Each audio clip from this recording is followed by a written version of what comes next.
Halo semuanya, sawadee krap, apa kabar? Semoga kabar kalian selalu baik dan juga sehat. Selamat datang di segmen analisa. Kembali kita update mengenai kasus di Subang, Jawa Barat. Dan di video kali ini aku akan fokus bahas mengenai Subanpol. Isu ini sebenarnya sudah beberapa bulan lalu muncul, tapi setelah kita melihat perpisahan antara Yoris dan juga Danu tidak lagi berada dalam satu tim kuasa hukum, ini semakin menarik ini. Karena walaupun wawancara yang akan kita bahas adalah wawancara dari TV One, tentang isu ini sudah ada beberapa kali kita bahas, tapi setelah mereka berpisah kemudian muncullah ada beberapa kemungkinan lagi yang menjadi alasan. Mungkinkah ini alasannya kenapa Yoris memisahkan diri dari Danu dan mencurigai Danu adalah bagian dari tersangkanya nanti? Itu adalah suka tidak suka asumsi yang beredar di masyarakat pada saat Yoris memisahkan diri dari tim kuasa hukum Danu. Nah, kita sudah tahu ceritanya bahwa cerita bagaimana Banpol ini muncul isunya kemungkinan besar ada dua atau satu Banpol, karena kita belum tahu siapa-siapa saja lebih detailnya. Dan kita sudah tahu juga bahwa ceritanya kenapa Banpol ini muncul, kan Danu menceritakan bahwa pada tanggal 19 Agustus ya dia mengawasi lokasi kejadian dari sekolahan yang korban miliki dan dia tempat bekerja. Di situ dia melihat ada sosok Banpol datang ke lokasi dan menghampiri, kemudian mengirimkan foto chat dengan Yoris seperti itu. Kalian sudah tahu ceritanya. Tapi ada satu hal, setelah mereka berpisah kita mulai berpikir masyarakat. Kan kita pertama melihat begini ya. Pertama ada sisi pro dan kontra. Bagi sisi yang pro akan percaya bahwa ya Yoris kan sudah mengakui sendiri apa yang dikatakan Danu itu benar, bahwa Danu yang mengawasi dan mengatakan hal tersebut, mengirim foto Banpolnya. Tapi bagi sisi yang mulai kontra sekarang ini juga mulai berpikir seperti ini. Apakah ini hanya salah satu alasan kenapa Yoris juga tidak mau satu tim lagi dengan Danu? Kan logikanya begini ya, pada saat Yoris mendapatkan laporan dari Danu lewat handphone, itu kan Yorisnya tidak berada di lokasi yang sama dengan Danu. Kalian paham nggak maksudnya seperti apa? Apakah mungkin ada kemungkinan bahwa Danu tidak berkata jujur ke Yorisnya? Misalkan dia memang mengirimi foto pada saat jam itu sudah ada bukti-buktinya, tapi apakah itu foto yang diambil saat itu juga? Apakah Yoris melihat secara langsung Danu masuk ke dalam lokasi kamar mandi tersebut?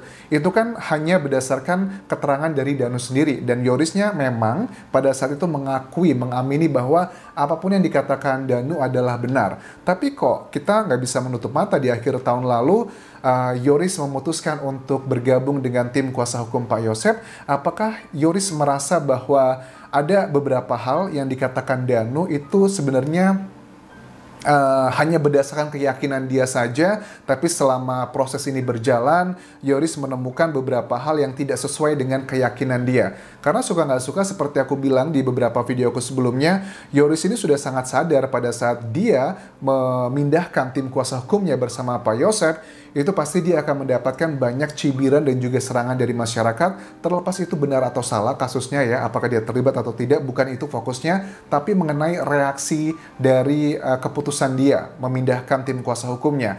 Tapi kenapa dengan apa yang menjadi hujatan dari sebagian netizen ataupun juga orang-orang yang akan menghujat dia rela mengambil semua itu? Apakah demi sesuatu hal, demi kebenaran, ataukah demi faktor politik praktis aja? Ada yang bilang bahwa ya Yoris mungkin tidak mau kehilangan pekerjaan, Anjas, atau ya Yoris hal-hal yang negatif lah, atau juga yang positif dengan Yoris, ya Yoris sekarang memang sudah sadar, dia sepertinya sudah mencium siapakah para TSK-nya nanti ini, orang-orang yang terlibat, dan dia mencurigai mungkin saja ada Danu di situ. Itu adalah hal yang beredar di masyarakat saat ini. Tapi coba kita simak dulu keterangan pada saat dia di TV One, di mana dia menyatakan apa yang dikatakan Danu semuanya adalah terkesannya benar. Dia menunjukkan foto Banpolnya, dia menunjukkan bukti chat dia dengan Danu di jam berapa tersebut. Tapi kan itu sekali lagi hanya chat dan belum ada video yang tersebar. Kalau kecuali ada video rekaman yang menyatakan bahwa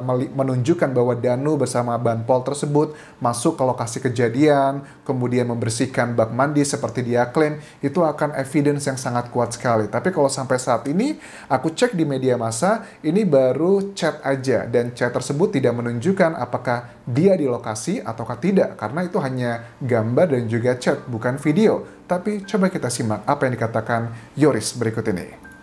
Oleh Mas Danu, betul, bahwa bahwa Banpol ini yang meminta Mas Danu untuk kemudian membersihkan air di dalam kamar mandi, air itu warna keruh, karena berbau air, dan juga untuk meletakkan gunting yang ada di TKP, betul ya? Ini orangnya. Ini ada. Oke, yang dikatakan reporter TV One ini adalah quotan dari Danu. Misalnya seperti membersihkan bak mandi, meletakkan gunting dan juga karter di kamar mandi tersebut. Dan Yoris hanya menunjukkan, betul, ini adalah fotonya. Nah, tapi aku tidak mendengar pernyataan bahwa apakah Yoris melihat secara langsung ada rekaman bahwa Danu berada di kamar mandi tersebut. Apakah Danu juga melakukan aktivitas yang disebutkan tadi? Sampai sekarang aku masih belum mendapatkan rekaman tersebut. Apakah ada atau tidak? Oke, kemudian kita lanjutkan lagi. Oke, nah Anda bisa mengatakan ini, Banpol ini dari mana? Kalau ini sih saya suka lihat ada di Polsek juga sih. Oke, bukti percakapan. Jadi ya memang bisa menjadi salah satu alat bukti yang kuat untuk topik ini ya, bukan tentang kasusnya ya, tapi kita bahasnya adalah topik mengenai apakah benar isu Banpol ini seperti yang diklaim Danu atau bukan begitu, bukan tentang kasusnya apakah dia terlibat atau tidak ya.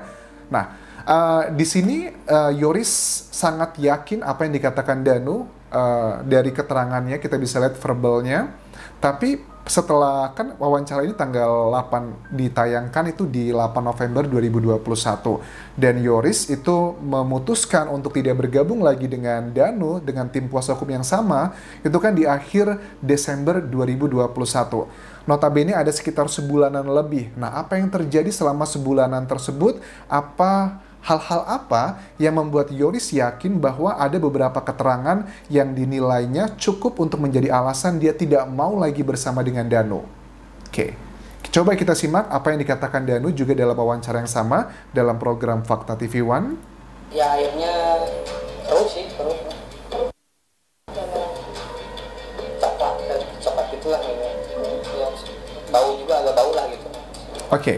Danu menggambarkan kondisi kamar mandi yang airnya keruh, coklat, dan bau.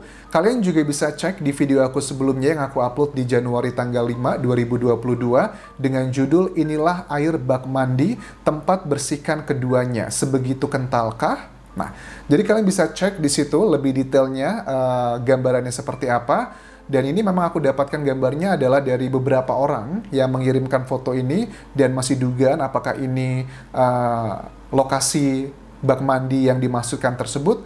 Dan kalau secara pandangan mataku memang di sini foto-fotonya terlihat dari airnya memang keruh sekali ya. Ya, kita nggak tahu keruhnya ini apakah karena darah ataukah karena kotoran, itu masih belum menjadi clear di sini.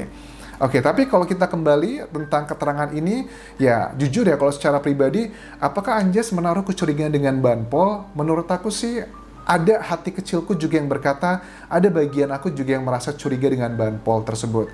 Kenapa? Kalau memang benar ya pernyataan Danu ini, karena jujur kita belum ada, aku belum memverdik ya, belum memverdik bahwa Danu bersalah atau tidak, sama sekali tidak ya teman-teman ya. Ada dua kemungkinan, kalau memang pernyataan Danu ini benar, kenapa Banpol menyuruh seperti itu? Apakah itu hanya salah satu kekhilafan mereka aja? Seperti aku bahas di video dulu bahwa mungkin aja Banpolnya males ngebersihin untuk ngebersihin apa? Bak mandinya. Atau bukan ngebersihin sih, tapi ngebuang airnya. Mungkin dengan alasan tertentu mau mencari sesuatu hal di bak mandi tersebut.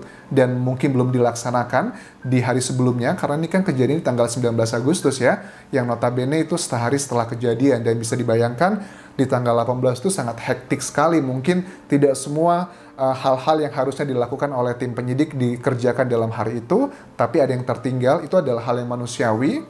Dan si oknum Banpol tersebut kalau memang benar pernyataan Danu ini mungkin karena manusiawi aja, karena rasa kemalasan, ataukah karena ada juga faktor orang yang berusaha memframing Danu untuk menjadi bagian tersangkanya. Ini harus dibuktikan lebih dalam lagi, karena aku juga tidak mau melihat, siapapun kita nggak mau melihat orang yang tidak terlibat justru malah menjadi bagian dari tersangkanya. Dan kalau memang seandainya dikatakan Danu ini tidak 100% benar, hanya sebagian saja yang benar, apakah ini hanyalah faktor psikologi ataukah memang ada dugaan dia juga menjadi terlibat di sini? Nah, ini adalah beberapa hal yang memang tersebar di media massa dan sudah hampir 6 bulan ini kita membahas ini masih berkutat pada hal itu saja, dan mudah-mudahan ya tim penyidik Polda Jabar segera umumkan siapakah para tersangkanya, karena kalau sudah ada tersangkanya sudah jelas tuh alat bukti yang mengarah ke orang-orang tersebut kenapa dikatakan mereka adalah bagian dari tersangkanya. Tapi yang tidak bisa kita pungkiri, fakta yang sekarang sudah ada adalah Danu dan juga Yoris sudah tidak dalam satu tim yang sama lagi, yang itu menunjukkan dengan jelas bahwa Yoris sudah tidak percaya lagi dengan Danu.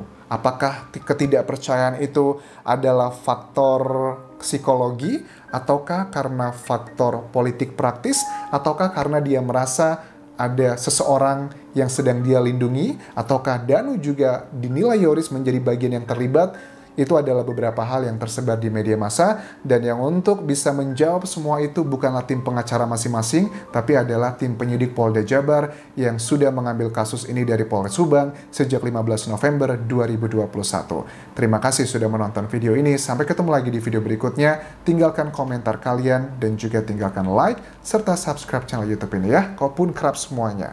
Bye-bye.